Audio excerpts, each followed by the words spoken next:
ज्येष्ठ नगरसेवक या विभागाचं एक असं नेतृत्व जे सामाजिक, शैक्षणिक, आध्यात्मिक सर्व क्षेत्रामध्ये अगदी चांगल्या प्रकारचं काम करणारं नेतृत्व म्हणजे सन्माननीय बाळाराम चौधरी साहेब. आज त्यांचा वाढदिवस, या वाढदिवसाच्या त्यांना शुभेच्छा देत असताना आमचे सर्व सहकारी आणि सर्व ह्या विभागातील जनतेच्या वतीने मी सन्माननीय बाळाराम चौधरी साहेबांना वाढदिवसाच्या खूप खूप शुभेच्छा देतो.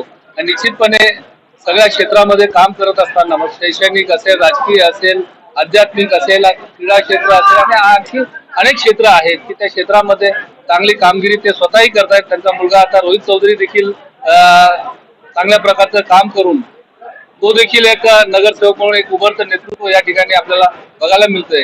निश्चितच त्यांचं योगदान फक्त टेमघर गाव चांगलं करण्यापुरतं नाही तर संपूर्ण परिसरासाठी त्यांचं योगदान आहे. टेमघर गावात त्यांनी चांगला विकास काम केलेलं आहे. टेमघर गाव हातात ठेवले असं तुमचं म्हणणं आहे, परंतु टेमघर गावाने त्यांना खऱ्या अर्थाने नेतृत्व दिलं आणि त्यांना मोठं करण्याचं काम टेमघर गावाने केलेलं आहे. मी संपूर्ण गावकऱ्यांचं देखील मनापासून अभिनंदन करतो आणि संपूर्ण गावाला देखील चांगल्या शुभेच्छा देतो की अशाच पद्धतीचं काम आपण सर्वजण त्यांच्या पाठीशी उभं राहून त्यांना देखील पुढे करण्याचं काम करूयात आणि आपल्या परिसराचा विकास हा निश्चितपणे चांगल्या प्रकारे करण्यासाठी आम्ही सर्व शिवसेनेचे पदाधिकारी, शिवसेनेचे सर्व नगरसेवक असतील, शिवसेनेचे या विभागातील जे कार्यकर्ते आहेत ते सर्व त्यांच्या सोबत राहून चांगल्या प्रकारचं काम करण्यासाठी कटिबद्ध राहू. पुन्हा एकदा बाळाराम चौधरी साहेबांना खूप खूप शुभेच्छा. धन्यवाद. भिवंडी नगरपालिकेचे ज्येष्ठ नगरसेवक माझे परम मित्र बाळाराम चौधरी साहेब यांचा 4 जुलै रोजी वाढदिवस आहे आणि या वाढदिवसाच्या निमित्ताने आज दिवसभर कार्यक्रम आहेत आणि ते कार्यक्रम आटपून आज त्यांच्या मुख्य ऑफिसमध्ये आज इथे जमलेले आहेत आणि या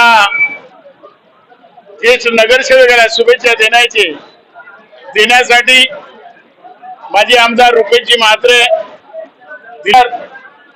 आणि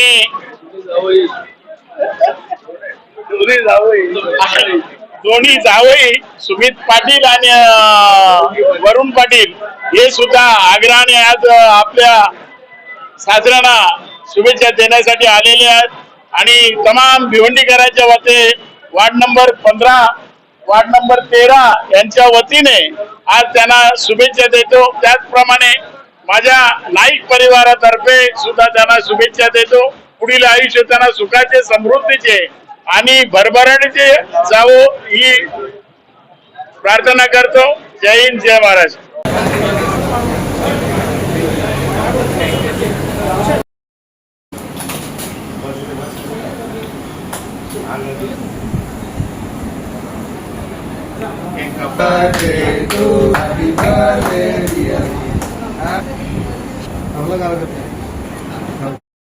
माझे सासरे आणि या भिवंडी तालुक्यातील एक ज्येष्ठ सामाजिक कार्यकर्ते, उद्योगपती श्री बाळाराम चौधरी साहेब यांचा वाढदिवस आहे. सर्वप्रथम मी त्यांना वाढदिवसाच्या शुभेच्छा देतो. बाळाराम चौधरी साहेबांचा अनुभव खूप मोठा आहे आणि ते पांडुरंगाचे निस्सीम भक्त आहेत. त्याचबरोबर आज या महाराष्ट्राचे उपमुख्यमंत्री शिंदे साहेब यांचे खंदे समर्थक आहेत.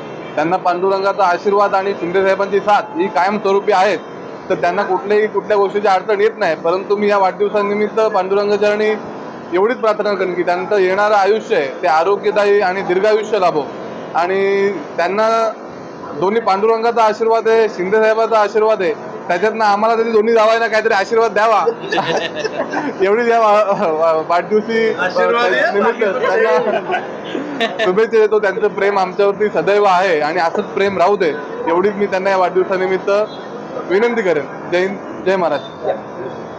भिवंडी महानगरपालिकेचे ज्येष्ठ नगरसेवक माननीय बाळाराम चौधरी साहेब यांचा आज वाढदिवस आहे. वाढदिवसाच्या निमित्ताने आज टेमघर, भादवड असेल, भिवंडी शहरातील तमाम शिवसैनिक असतील, भारतीय जनता पार्टी असेल, या सर्वांचे कार्यकर्ते आज इथे आपण बघत आहोत. आज या वाढदिवसानिमित्त माझ्या वतीने, माझ्या परिवाराच्या वतीने, माननीय माजी केंद्रीय मंत्री कपिल पाटील साहेब यांच्या वतीने मी त्यांना वाढदिवसाच्या शुभेच्छा देतो. बाळाराम चौधरी यांचा स्वभाव पूर्ण पंचक्रोशीत आपल्याला माहीत आहे की ते सगळ्यांनाच घेऊन चालणारे एक चांगलं नेतृत्व शिवसेनेचे इथे आहेत आणि मागच्या अनेक कालापासून ते मला तरी वाटते 7वी टर्म त्यांची नगरसेवक आहेत. त्यांच्याकडून आम्ही बरंच काही महानगरपालिकेत शिकलोय. त्यांच्या मार्गदर्शनाखाली बरेच महानगरपालिकेची कामं या विभागात माननीय कपिल पाटील साहेब असतील, रुपेश म्हात्रे साहेब असतील, यांच्या दोघांच्या माध्यमातून या विभागात बरेचसे कॉन्क्रीट रस्ते असतील, व्यवस्था बऱ्याचशा सुविधा असतील, या सुविधा देण्याचं काम आम्ही सर्वांनी मिळून केलं. आणि पक्ष म्हणून भारतीय जनता पार्टी असेल, शिवसेना असेल, एक महायुती म्हणून नेहमीच चांगलं लोकांचं, गोरगरिबांचं काम त्यांच्या या कार्यालयातून होत असतं. आज त्यांच्या वाढदिवसानिमित्ताने प्रचंड असा कार्यकर्त्यांचा महासंघ इथे लोटलेला आहे. मी पांडुरंगाच्या चरणी प्रार्थना करेन त्यांना दीर्घायुष्य लाभो आणि येणाऱ्या काळात ते असंच जनतेची सेवा करत राहोत अशी मी ईश्वरचरणी प्रार्थना करतो आणि इथेच थांबतो. धन्यवाद. जय हिंद, जय महाराष्ट्र.